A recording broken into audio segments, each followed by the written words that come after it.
un partido bastante minoritario, CL.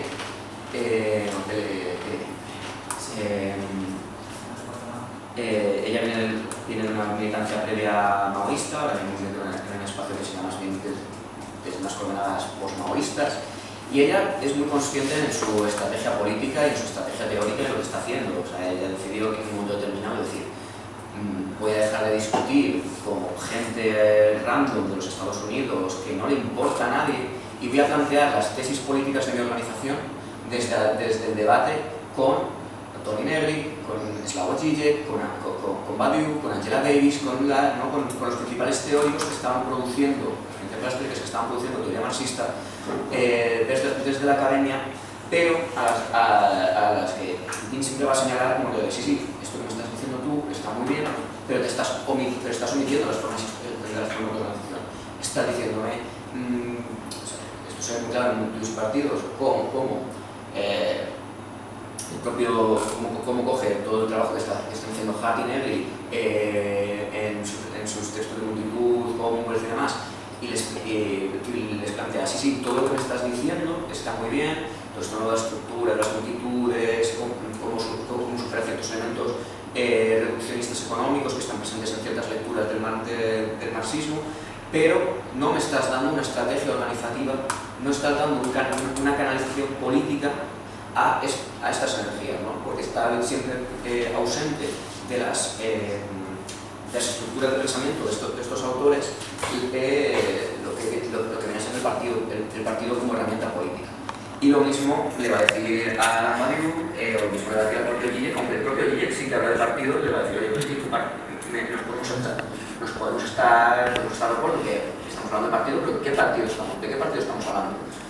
Y esto es importante porque yo digo lo que va a plantear en un primer momento es hay un partido y ese partido yo no lo voy a poner encima de la mesa, no voy a poner cómo se lo quiere organizar políticamente ese partido. Y eso responde también a una razón política. Jodedin es militante y si tú vas a las bases de su partido, ahí sí que hay documentos de estructuración de cómo debería organizarse el partido, de esa parte que decía antes Iván, a la que Jodedin no entra. Porque a mí lo que le interesa en sus textos, tanto en el Recinto Comunista como en Camarada, como en todo su partido, es la parte más de agitación política. Y este texto le sirve como un texto de agitación política, pero al mismo tiempo de organización concreta de la camaradería, ¿no?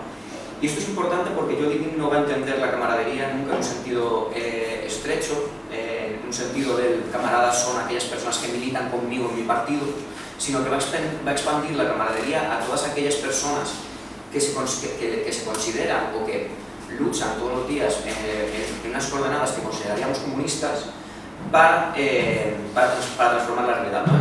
Camaradas son todas aquellas que luchan, que luchan junto a mí la larga lucha. Es lo que va a definir Jodedin como camarada. En su explicación, la camaradería es el nivel cero del compromiso político, el nivel cero del comunismo, ¿no? No podemos crear rupturas entre diferentes espacios políticos que se van a dar en otros elementos como la práctica política en la cual vamos a tener que llegar a acuerdos, vamos a tener que llegar a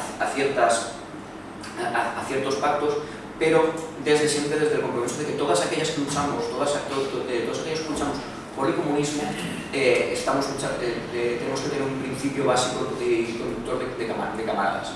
Fuera de eso, no nos queda nada, ¿no? Va a decir nos va a quedar la sospecha, la desidia, la desconfianza y al final la falta de compromiso político con la idea de la emancipación. Entonces, lo que Dean va a plantear que hay 4 tesis, que la camaradería se puede definir a partir de 4 tesis, que son un aspecto relacional. La camaradería es una relación que se da entre personas, que se da entre un nosotros colectivo que supone la superación política de la individualidad, entendiéndolo en términos de acción política concreta en el momento concreto, en el cual no estamos hablando de, bueno, vamos a ponerlo en positivo, estamos más hablando de los momentos de abrir la sede, abrir el núcleo, ponernos en el bar, limpiar, preparar la caseta de la feria, o preparar los eventos para ir a la manifestación, cómo nos repartimos, quién lleva las pancartas, quién lleva los carteles, todos estos tipos de elementos relacionales en los cuales la camaradería se diferencia de las meras alianzas, ¿vale? Lo que puede ser una alianza que puedes tener con un, no sé, pues lo que podríamos tener con el PSOE o con Sumar. En este momento, ¿no? Que serían meras alianzas porque no son nuestros camaradas y lo demuestran día a día en su acción de gobierno, o la diferencia de la mera relación de amistad o de la mera relación de convivencia, ¿no? O sea, lo que yo iba a decir es que la camaradería va mucho más allá de eso, y la camaradería supone trabajar juntamente por la revolución con personas que no nos tienen ni por qué caer bien, ni tienen por qué ser nuestras amistades, sino que nos une eso, la lucha por un principio mayor, con las que ni siquiera tenemos que estar de acuerdo al 100% de la vez. Eso también es una cosa que en el libro recalcamos, ¿no? Luego va a haber una segunda tesis de que cualquiera puede ser camarada, pero no todo el mundo puede serlo, ¿no? Es decir, la camaradería es entendida en un sentido expansivo. Tú puedes llegar a ser camarada si acatas los principios del partido, si acatas la disciplina, la solidaridad, el compromiso que se te va a exigir dentro de tu organización, pero no todo el mundo va a poder acceder a ese tipo de camaradería. Todo esto va a ser lo que Iván David y yo vamos a plantear dentro de la introducción como una idea más de la subjetivación partidista de la camaradería. Y luego está la otra parte más ligada al trabajo común, que va a estar, que se desprende de lo anterior, son las otras dos tesis del individuo como otro de camarada, ¿no? Esa ruptura con la propia idea de individualidad que va a empezar a trabajar Lenin desde el centro comunista, pero que se va a ver mucho más fuerte en multitudes y partidos cuando va a plantear la inversión de la tesis althuseriana, ¿no? Althusser plantea que cuando tú eres interpelado como individuo por la calle, que es el típico ejemplo que si alguien ha leído Althusser o ha escuchado en algún momento, es lo de cuando la policía te llama y te dice tú y tú respondes y ya te constituyes como individuo, lo que va a decir, bueno, perdón, te constituyes como un sujeto, te constituyes como un sujeto. Tratado lo que decir es que literalmente no te estás constituyendo como sujeto, te estás constituyendo como individuo y que hay una posibilidad de constituirse como colectivo en lugar de como individuo. Entonces, en esa inversión lo que va a plantear Dina es que la camaradería es esa constitución del sujeto colectivo frente a un sujeto individualizado. Y por último, hay una última tesis que es la tesis más políticamente potente, que es al final la fidelidad a la práctica, la fidelidad práctica a una verdad, ¿no? La verdad del comunismo, en la que recoge mucho de la propia idea del comunismo que va a plantear en el libro que se ha reeditado, se ha reeditado por Generación Castellana, que es la hipótesis comunista de Badiou, que escribió Badiou en 2012, pero lo que va a hacer Dean es aterrizarlo en los momentos concretos en los que esa verdad se puede materializar en la práctica comunista. El acontecimiento no tanto como un elemento en el vacío, sino como un elemento en lo concreto, fruto también de las relaciones que se van dando y que se produce a través de una acumulación sucesiva de elementos. Al final lo que viene a sostener yo de Dean es que no hay posibilidad de caer dentro del capitalismo, no hay posibilidad de salida dentro del capitalismo. Eso es una ruptura también con los propios diálogos que tiene con Mark Fisher, cuando Mark Fisher está hablando de realismo capitalista, y lo que está pidiendo ella es romper con esa idea. Ahora mismo hay una serie de autores como son Frederick Lordon, Onisola Sanato, Jody Dean, el propio Zizek, que ya empiezan a decir que no hay posibilidad de reformar el modelo neoliberal. No hay posibilidad de un capitalismo de nuestro humano ni posibilidad de tirar por otra fórmula. Entonces, ¿a qué nos interpela? que el comunismo no sería el fin de la historia en un sentido hegeliano, sino que sería lo que permite o condiciona la posibilidad histórica de que exista futuro. Si seguimos dentro de un marco o dentro de las coordenadas neoliberales, lo que vamos a conseguir es el fin de la humanidad como tal.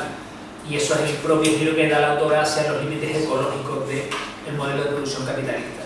Así cuando Marx, sobre todo en el tercer volumen del Capital, habla de que los propios límites del sistema neoliberal van a estar producidos por un elemento, por una finitud de las materias, es decir, por una finitud del propio planeta, es la propia tesis de la autora de tenemos que salir de ahí. Si cuando, por ejemplo, Walter Benjamin habla de la tesis de la filosofía de la historia y dice lo que hace la historia tendría que ser como el freno de mano que nos impide ir al precipicio, ¿vale? Al abismo. Es justamente lo que estamos viendo ahora y siempre digo en plan broma es que el capitalismo está diciendo coño, el coche no tiene esta marcha para ir más rápido, o sea, ya con 5 no me vale. Por lo tanto, ¿qué dicen ellos? Tenemos que dar un giro totalmente ahí. No nos vale ya ser como un freno de mano que vaya frenando ese abismo, sino que tenemos que cambiar totalmente la dirección en la que estamos produciendo.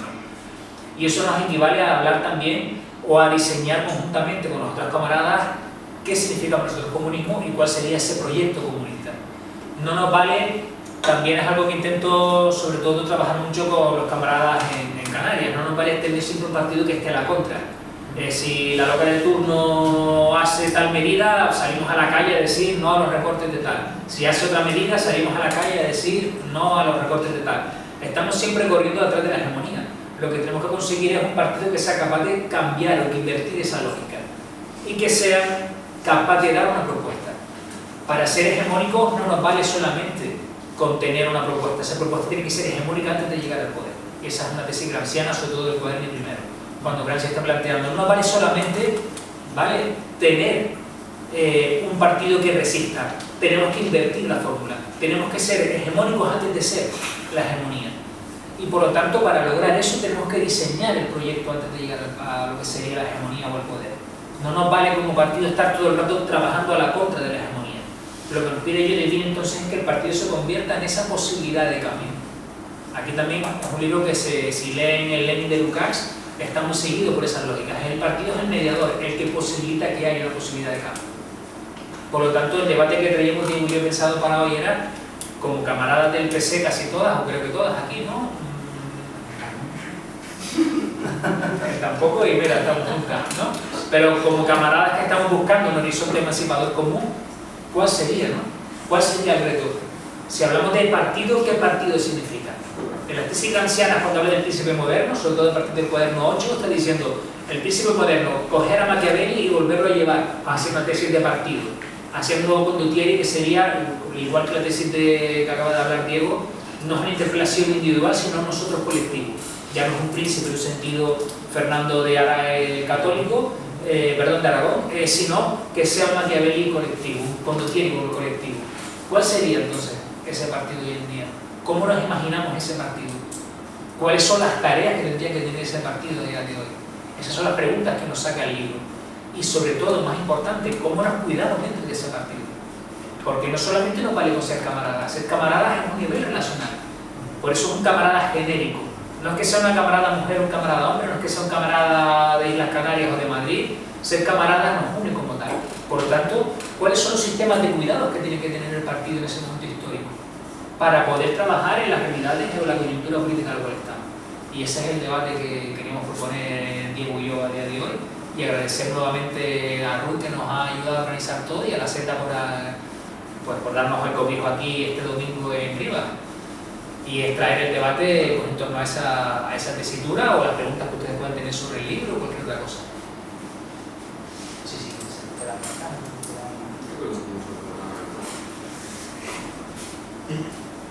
Pues lanzo, si queréis, una primera pregunta sobre esa primera tesis, ¿no? Mencionamos justo ahora que no hay un camarada genérico, sino que también todos y todas estamos atravesadas por esas matrices de opresión de la raza, el género, la edad, etc. ¿Cómo aborda Levin esas fracturas, digamos, que también existen a la interna de las organizaciones?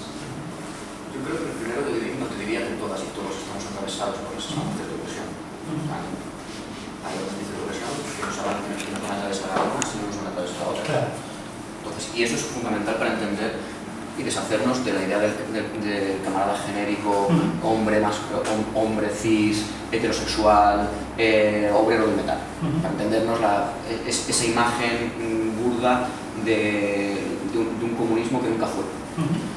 Jodin va a plantear que aun entendiendo que hay temas de opresión que pueden dividir sociológicamente, que pueden estratificar de forma diferente, que pueden hacer que las expresiones del capitalismo afecten de una manera diferente a ciertos grupos de personas que a otras. Dentro del partido, la construcción de la militancia tiene que partir desde una radical igualdad. Desde una radical igualdad que mantenga el respeto a esas diferencias. Esa diversidad y esas diferencias. A mí me gusta más la palabra diferencia que diversidad, porque la diversidad a veces es como una cosa como muy hippie flower, de nos gusta la diversidad. No, son diferencias y esas diferencias producen efectos concretos. Y además Jodin lo plantea muy bien cuando habla de la expulsión del camarada de Bienen. Es uno de los elementos que cuenta el libro es la expulsión de un camarada en los Estados Unidos en los años 40 porque en un momento además que ni siquiera estaba militando, estaba entrando en un pub. Había otro camarada dentro de ese pub, un camarada negro, al cual pues sufre una agresión racista y este otro camarada blanco no le defiende. Entonces se le expulsa del partido. Se le expulsa del partido no como elemento punitivista de ajusticiamiento, sino después de un juicio dentro del propio partido en el que se expone que el problema no está en Jodin, que el problema está en el propio partido, que el partido no ha sido capaz de limpiar de prejuicios racistas el propio partido, que ha dejado que se infiltren los prejuicios raciales del propio capitalismo dentro del partido, y eso ha llevado a que un camarada haya sido dañado y el propio Jodin acepta su propia expulsión. Y ese primer elemento de poder, uno de los pueblos que llegan, es que ya no como camarada dentro del partido, sino como persona en proceso de reincorporarse, iba a vender la prensa de la sección negra del PECUSA. Y ese mismo momento es la forma también de la reparación dentro del partido. Podemos hablar de la cuestión de la mujer, de la cuestión del feminismo dentro del partido, todas las dificultades. Podemos hablar también de la cuestión queer, de cómo se ha intentado dentro de ciertos espacios comunistas llevar hacia versiones reaccionarias en la que parece que no... Bueno, parece que no podemos disfrutar, ¿no? Todas estas chorradas y gilipolleces que se han planteado sobre las trampas de la diversidad, en fin, todo esto que lo único que han hecho es dividir más, si puede ser, a la clase trabajadora y poner en la picota a aquellas personas en las que estaban más vulnerables. Entonces, bueno, lo que va a defender Jodin es que la camaradería, el sentido del camarada tiene que ser un sentido de camaradería que huya de la especificidad identitaria de yo no puedo entender, tú no vas a poder jamás entenderme porque no compartes mi materia de opresión, entonces jamás vamos a poder pelear juntas, pero al mismo tiempo reconozca que efectivamente hay un grado de experiencia que nosotros vamos a recurrir siempre mucho a Raymond Williams, un sentido de experiencia que no vamos a poder compartir y que tú tienes que hacer y que tú tienes que compartirlo conmigo desde la comprensión de mi herida y de luchar conmigo desde esa perspectiva. No tienes por qué haberlo vivido, no tienes por qué sufrirlo para poder hacerte cargo de ello sin paternalismo, sin sustitucionalismo, ¿no? Que también es muy propio dentro de los movimientos comunistas de no te preocupes que ya hago yo. Claro.